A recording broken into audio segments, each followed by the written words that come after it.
Ce mănânc eu dimineața?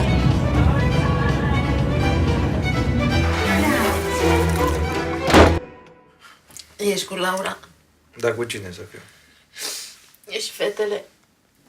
Păi ce-ți caută ei aici? Păi de ce nu iei din mezelurile astea să-ți faci un sandwich ceva, că până vine popa ăsta... Asta e parastasul taică-tu. Tot ce fac eu aici e pentru sufletul lui, dacă n-ai înțeles. Aleluia, aleluia, aleluia. Deci termină popa spectacolul și ne așezăm la masă. Dar vezi tu ce se calmează poporul după ce bagă la stomac o sarmă.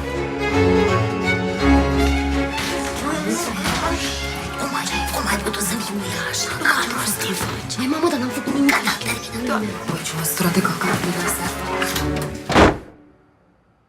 Ai zis că ar trebui închise toate bisericile și mai rău cu povestea aia veche de propagandă comunistă cu opiumul popoarelor. Păi și ce, n-am dreptate? Uit și de mama și de tot. Și dacă mai aud o dată că aduce vorba de comunism aici în casa asta, o dau afară.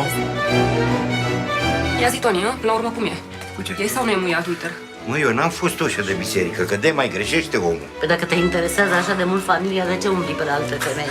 Nesimțitule și cloșcă ordinară ce ești. Ce râs, mă, ce vrei? Să știți că eu am venit aici și nu am venit pentru ca să aud cum se vorbește ca la ușa cortului. Cum putem să mâncăm și noi? Da, mă. Și e voie să zicem și poftă bună?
همین؟ خارج بودن خوبه؟ نه اون پدر مادره چیزی که دوست مایکل جکسون رو ریان تو چی میدونی آخه از سرنوشت من فردام روشنه نخون غم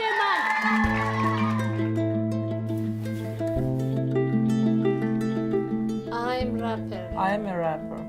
I'm a rapper. اونا منو میخوام پسر مثلا منو میخره. به خاطر 5 میلیون داری این کارو میکنی؟ مجبورم. شب اگر بچه آدم نون نداشته باشم آدم به دوزی بیرون میشه. همشتر میفروشش دیگه. به خاطر چاق رامپول می بیچاره کنی بدبخت کنی که پیاده آمده بودم پیاده هم میرم تلسم قربتم شکسته میشه سفره خیلی حشم دیگه بسته کسی که از این کت مدرسه محروم بود میره با ملیت و متهم جون بود میره همون کودکی که هیچ وقت هم بزی ندش جز رفتم به مدرسه آرزویی ندش ما برم جایی که دیگه نگن پولیسا پایم خوری با تو هم پولیسا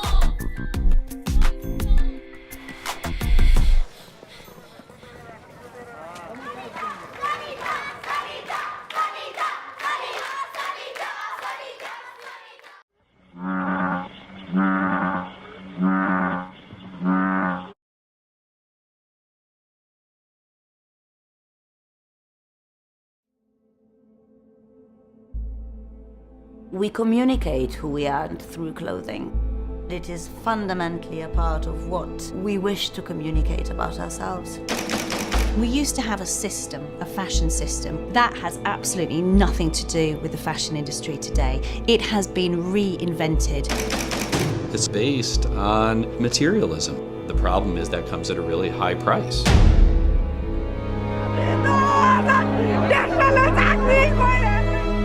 Garment factory collapsed, killing more than 1,000.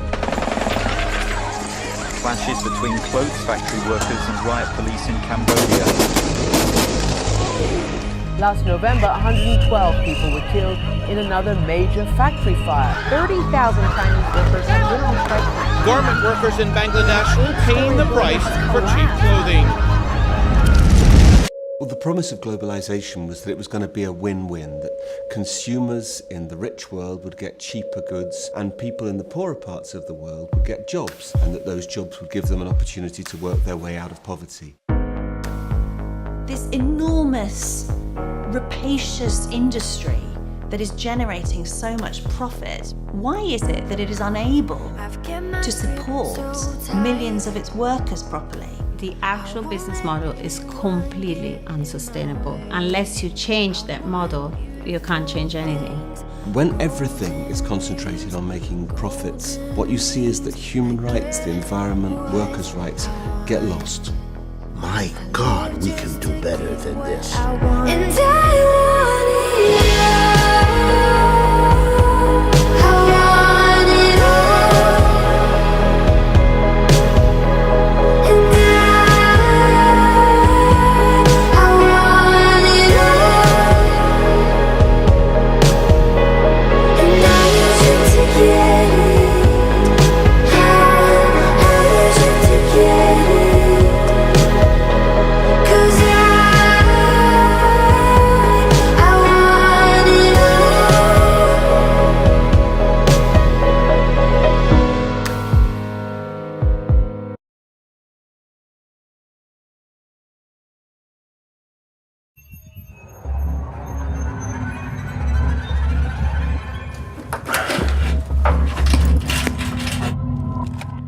Often scared of the things we're conditioned to be. People behind masks. Cut off camera here. Dark, unknown places. On the face of it, the assignment wasn't all that complicated. The deep web. An underground system of anonymous websites that are untraceable. Guns, drugs, killers for hire, snuffed kids. Modern-day virtual Sodom and Gomorrah. Exploser la France. ISIS are now using the dark web. Who would this technology help in the end? Terrorists flying under the radar? Holy shit! Revolutionaries under dictatorial regimes? The normal argument is you only use the darknet if you have something to hide. But that's the wrong way around. You use the darknet if you want privacy, if you want freedom for your life. Don't police me. Statism is death. There will be decentralized, anonymous crypto markets that will be technically impossible to shut down these markets by the government. It could radically and dramatically transform the role of central banks. It threatens our national security. They like control. Oh, something bad could happen if we don't control that. Well, something bad could always happen. If I had the red button that says all governments, all states disappear right now, I would hit the button right now. So then what would happen if we push the red button? Absolute chaos? Or a new beginning?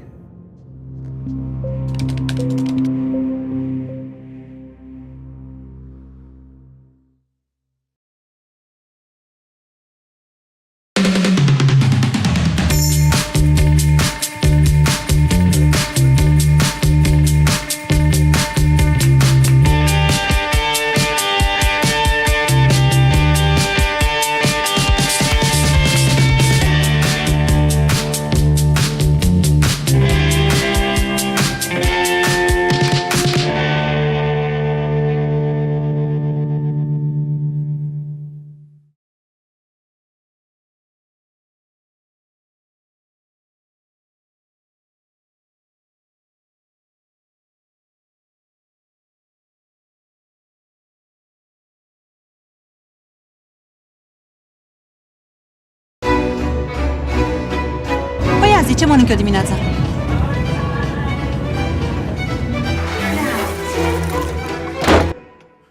Ești cu Laura? Dar cu cine să fiu? Ești fetele? Păi ce-ți caută el aici? Păi de ce nu iei din mezelurile astea să-ți faci un sandwich ceva, că până vine popa ăsta parastasul taică tu. Tot ce fac eu aici e pentru sufletul lui, dacă n-ai înțeles.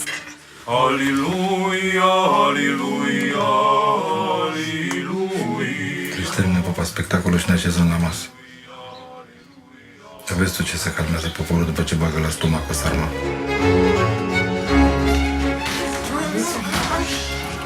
Cum ai putut să vii ea așa? Ce prostii faci? Mai mamă, dar n-am făcut nimic. Gata, termină. Băi, ce măsură de căcat mi asta. Ai zis că ar trebui închise toate bisericile și mai luat cu povestea aia veche de propagandă comunistă cu opiumul popoarelor. Păi și ce, n-am dreptate? Uite și de mama și de tot. Și dacă mai aud o dată că aduce vorba de comunism aici în casa asta, o dau afară. Ia zi, Toni, la urmă cum e? Cu ce? E sau nu e muia Twitter?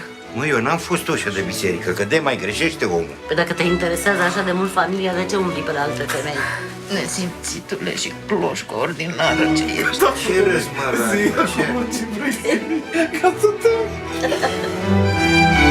Să știți că eu am venit aici și nu am venit pentru ca să aud cum se vorbește ca la ușa cortului. Nu putem să mâncăm și noi? Da, mă. Și e voie să zicem și poftă bună?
Gather round, friends. We've come to tell tales, to bring you warmth on this longest of nights. We're proud to partner with Paper Hand Puppet Intervention to create this show. Paper Hand is truly one of our community's greatest cultural gems. The Longest Night is going to expand the boundaries of full dome production. Our team is combining Paper Hand's live action puppetry and storytelling with Moorhead's full dome 3D animations with some pretty amazing results. Fans know Paper Hand for its unique storytelling style. For this show, Donovan Zimmerman has created a timeless tale of generosity, courage, and renewal. We took Paper Hand's script and we shot all the puppets in this giant green screen warehouse. And then we created this amazing fantasy world around them. I don't think any planetarium full dome producer has ever done anything like this anywhere in the world. This show will leave audiences thrilled. It is unlike any show Moorhead has ever produced. The Longest Night is really a stunning show.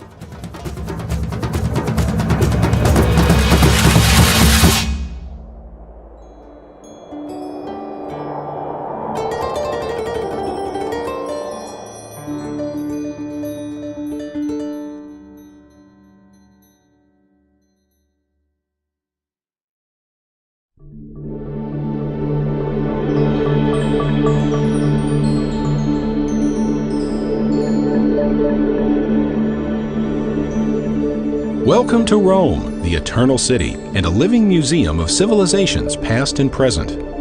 The Pantheon, a temple dating back to Imperial Rome, is perhaps the most elegant and copied building in the world, and a structure with an astronomical connection. The Pantheon's dome is larger than St. Peter's, and in its center is an open oculus showing day and night. This temple, both open and enclosed, is an astronomical instrument, a type of solar quadrant.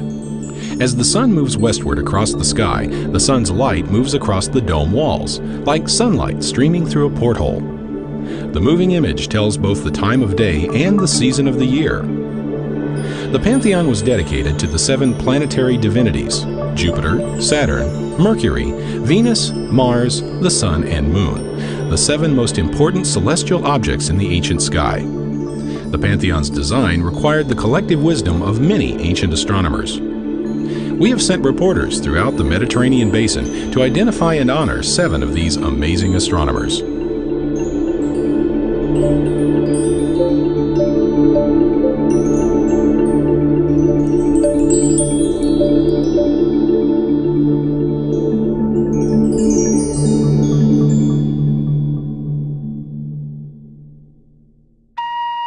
Welcome to Saqqara, home of the world's oldest major stone structure and Egypt's first Great Pyramid. Imhotep constructed this step pyramid 5,000 years ago for King Djoser. Imhotep was an architect, high priest, physician, scribe, and astronomer, one of the few men of non-royal birth who became an Egyptian god. Saqqara is an immense cemetery for the ancient city of Memphis. The entire complex honors the dead and secures their passage into the afterlife. Imhotep designed the step pyramid to allow the deceased to mingle with the circumpolar stars that arc across the northern sky each night to link heaven and earth. Looking north, we can see how the pyramid captures the turning motion of the northern stars. As a scientist and priest, Imhotep would have predicted and monitored the flooding of the Nile. With its annual flood, the Nile River nourished Egypt for more than 5,000 years. Along its banks, ancient astronomer priests observed the turning star field from dusk to dawn. They were looking for a sign to predict the yearly Nile flood. Night after night, they studied the constellation of the Egyptian god Osiris, called Orion the Hunter by the Greeks. They followed its 3 stars in a row down toward the eastern horizon, lit by the glow of dawn. Each day, Orion would be a bit higher before dawn, allowing astronomer priests to see more stars below it in the pre-dawn sky. Finally, one morning, they saw the bright star Sirius for the first time. They realized that Sirius would be visible for the first time on the same day each year, just after the summer solstice. This day marked the beginning of a new year in the world's first solar calendar. The first sighting of Sirius also promised that a nourishing Nile flood would soon begin at the Egyptian capital of Memphis. Astronomer priests could count the number of days between the annual pre-dawn appearances of Sirius. Year after year, the counting continued until they were certain that the solar year is 365¼ days long. More than 2,000 years ago, Julius Caesar visited Egypt and learned how to make a calendar with 365 days each year and an extra day added every 4 years. The resulting Julian calendar became the official calendar of Western civilization until the 16th century. For his discovery of the solar year and the use of astronomy to design pyramids and predict the Nile flood, we honor Imhotep, representing the Egyptian astronomer priest as our first amazing astronomer of antiquity.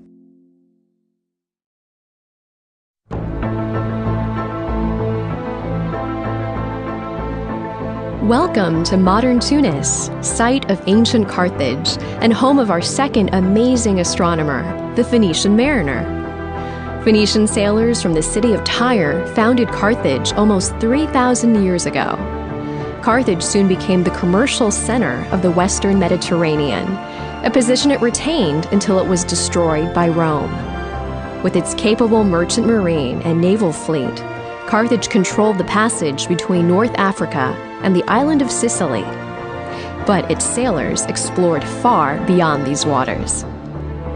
On the Temple of Baal Haman in Carthage, there was an inscription which began, "The voyage of Hanno, king of the Carthaginians, to the Libyan regions of the earth, beyond the Pillars of Hercules."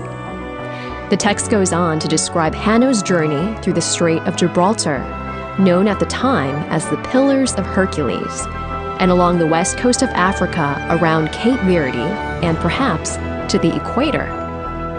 By day, Venetian sailors navigated using landmarks along the coastline. By night, they became astronomers using the Phoenician star, also called the North Star in Ursa Minor, the constellation of the Little Bear. They knew that this star would always be in the northern sky, so they kept the North Star starboard, to their right, when they wanted to sail west. In contrast, if they wanted to sail eastward, they oriented their ship so that the North Star would be to their left, on the port side. Other cultures gave the name Phoenike to the Ursa Minor constellation pattern. The voyages of Hanno illustrate how Phoenician navigators sailed around Africa, discovering distant settlements on the western coast of the continent. They may also have reached the British Isles. When they sailed north toward England, sailors would see the North Star rising over their bow. As they turned south, the North Star would be behind them and would sink lower in the sky as they neared the equator. For his skill in using the stars to explore new worlds, we recognize Hanno, representing all Phoenician mariners, as one of the amazing astronomers of antiquity.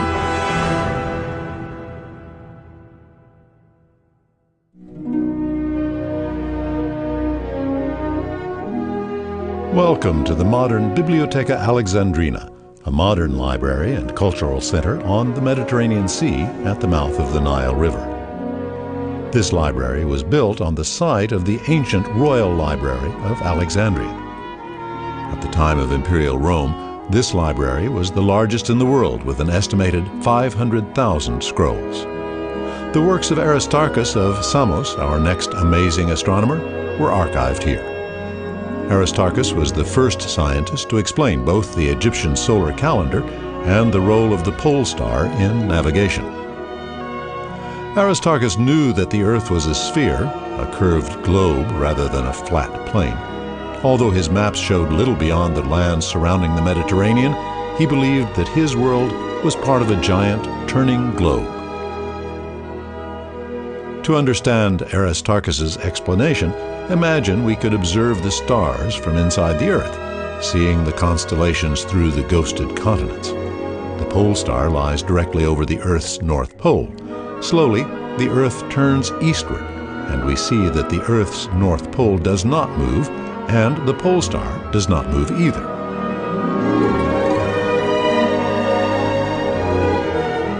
We don't think of ourselves as moving, so let's stop the Earth and watch what happens to the stars. Now, how does this rotation look from the Earth's surface? As the Earth turns eastward, we do not feel ourselves moving, but observe the stars moving westward instead.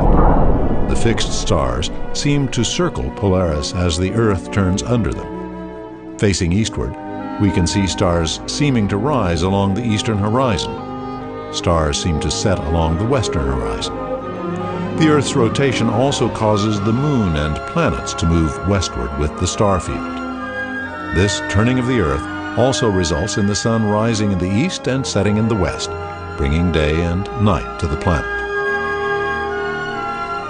As impressive as this discovery was, Aristarchus offered another, more startling theory, one so radical that it would not be widely accepted for over 1,500 years. He explained the Egyptian solar calendar by proposing that the Earth circled the Sun once a year, a moving Earth that not only rotated on its axis, but also revolved around the Sun. Aristarchus was the first scientist to propose a sun-centered or heliocentric solar system where the fixed stars and the Sun remain stationary as the Earth circles the Sun. Because he did not observe the background stars shifting during the year, Aristarchus also theorized that the sphere of fixed stars is so far away that the distance between the Earth and Sun is insignificant. It was this great distance, more than the Earth's motion, that caused other astronomers to reject his sun-centered model.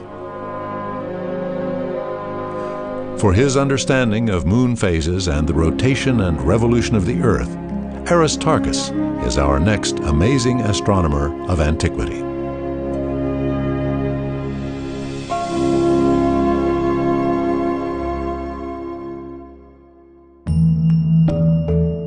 Welcome to Athens, capital of ancient Greek culture and civilization. The Parthenon on top of the Acropolis faces east to capture the first light of the rising sun each day.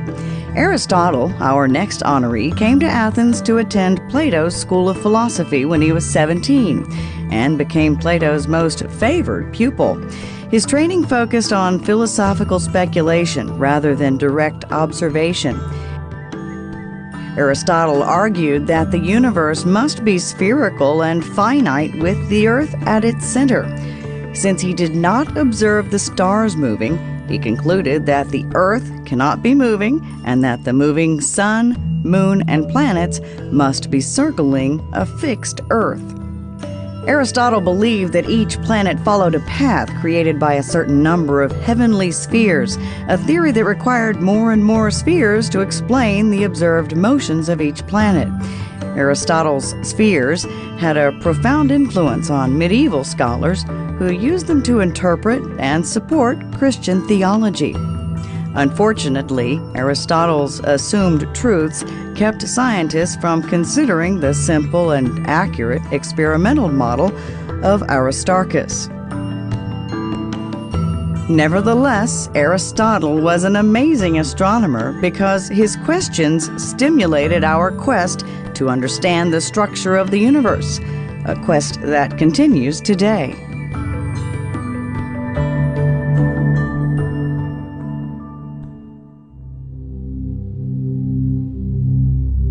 Welcome to the ruins of Cyrene in eastern Libya.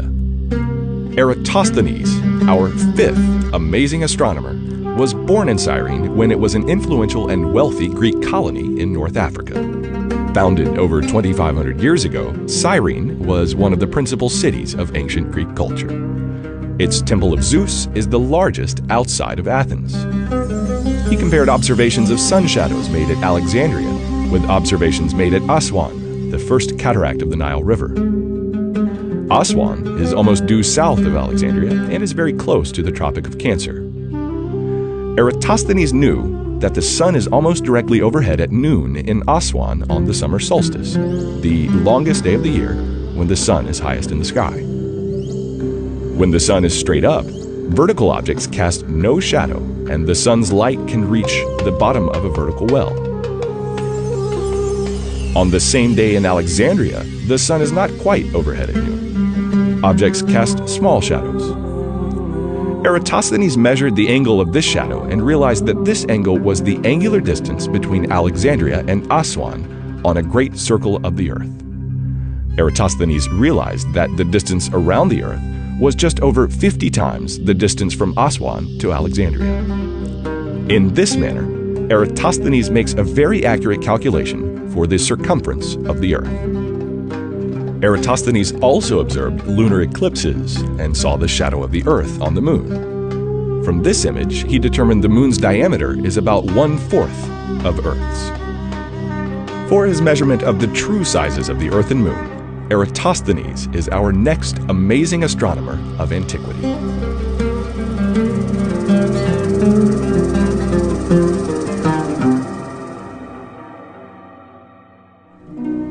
Welcome to Naples, Italy, home of the National Archaeological Museum.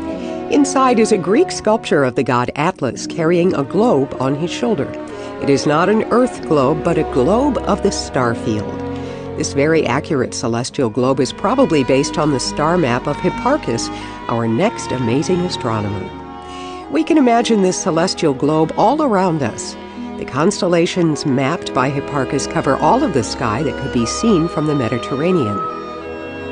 He cataloged all the zodiac patterns, the constellations near the North Pole, and many other patterns throughout the sky. Using the astrolabe he invented, Hipparchus produced the first accurate star map with over 850 stars, ranked on the brightness scale we still use today. The Hipparchus globe also shows the celestial equator, a great circle in the sky lying directly over the Earth's equator, as well as the zodiac path marking the sun's position each day of the year. The sun is at this intersection on the vernal equinox in March of each year. Over 2,000 years ago, a cargo ship sailing from Rhodes to Rome sank with its cargo of luxury items, and among the statues and vases was an incredible astronomical device called the Antikythera mechanism. Crusted over by 2,000 years at the bottom of the sea, it is difficult to see the traces of gear wheels and written scales. X-rays show the remains of at least 30 interlocking wheels turned by a hand crank. On the front of the mechanism are two metal dials, one inside the other, showing the zodiac and the days of the year. Metal pointers indicate the positions of the sun, the moon, and the 5 planets visible to the naked eye on a given date. When the crank is turned, all the gears start to move. The moon dial makes 12 turns while the sun gear turns only once. Through a small window, another dial brings up the correct view of the moon. Separate dials display the position of each planet. The device could also have predicted solar and lunar eclipses. It's a mechanical wonder requiring a very detailed and accurate knowledge of motions in the solar system. This precision technology did not reappear until the mechanical clocks of medieval Europe. The accurate astronomy in this device is based on knowledge compiled by Hipparchus and taught to his followers on Rhodes. Hipparchus also calculated the distance to the moon and the length of the solar year to within 6.5 minutes. He was perhaps the greatest scientific astronomer of antiquity. We return to the ancient library of Alexandria to study the works of our final amazing astronomer, Claudius Ptolemy. Ptolemy lived in Alexandria during Imperial Rome, and he had access to the extensive works of the royal library. He relied heavily on the findings of Hipparchus and quoted him often. He also accepted Aristotle's Earth-centered universe without question. Ptolemy produced 2 major textbooks, an astrological text defining the Western zodiac with its 12 familiar constellations, and an astronomical text, the Almagest. The Almagest explained and predicted motions of the sun, moon, and planets based on an elaborate system of circles in an Earth-centered universe. Using his system, astronomers and astrologers alike could determine the positions of heavenly bodies far into the past or future. Of all the amazing astronomers, Ptolemy probably made the greatest impact on everyday Roman life. Leptis Magna in northern Africa is one of the best preserved cities of Imperial Rome. In their everyday lives, the citizens of Leptis Magna and most of Imperial Rome were probably more aware of Ptolemy's astrology than his astronomy. Affluent Romans incorporated astrology into every aspect of their lives, from religion to politics and daily affairs. Pompey, Mark Antony, and Octavian all used astrologers. Octavian, when he became the Emperor Augustus, had coins minted with the symbol of his moon sign Capricorn. The Roman Emperor Septimus Severus was born in Leptis Magna and honored by this magnificent triumphal arch. He married the daughter of a Syrian priest. Soon, Syrian sun worship became the official religion of the empire, eventually displacing the Greek gods. When sun worship became the state religion, the emperor was identified with the sun, and astrology and astrological symbolism formed an integral part of government policy. The heavens were thought to control the earthly affairs of imperial Rome.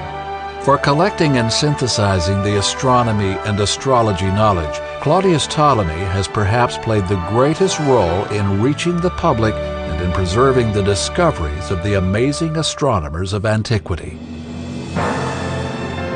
7 astronomers and 7 amazing contributions. The Egyptian astronomers like Imhotep, who developed a solar calendar. The Phoenician Hanno, who sailed by the stars. Aristarchus with his sun-centered solar system.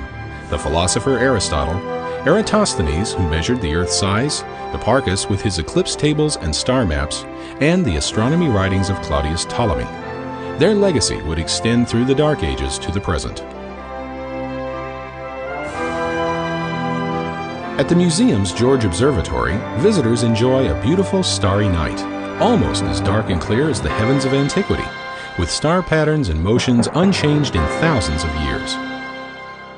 Every day we use ancient astronomy, watching sunrises, sunsets, and moon phases, counting days, months, and years, predicting the seasons and eclipses, and gazing at the stars overhead, all a legacy of the amazing astronomers of antiquity.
The story of World War II is coming to the Dome.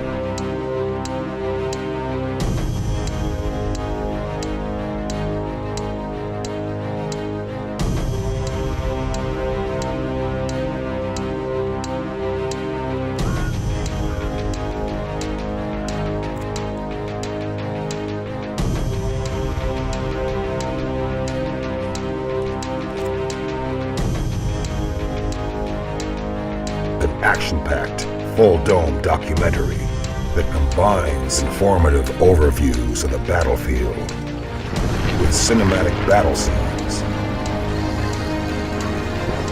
and historic references from photos and videos.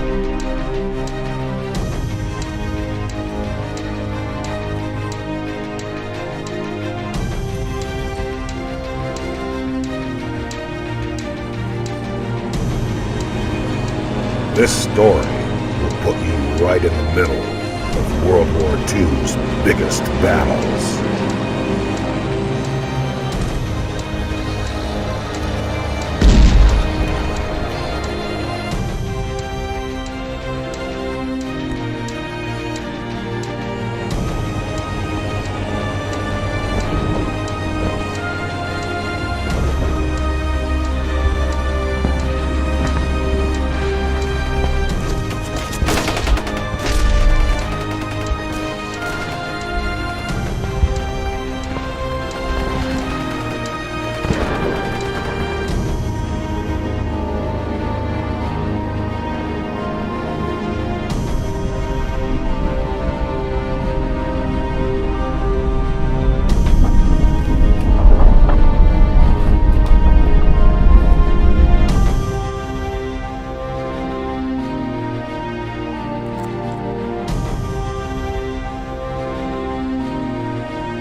you.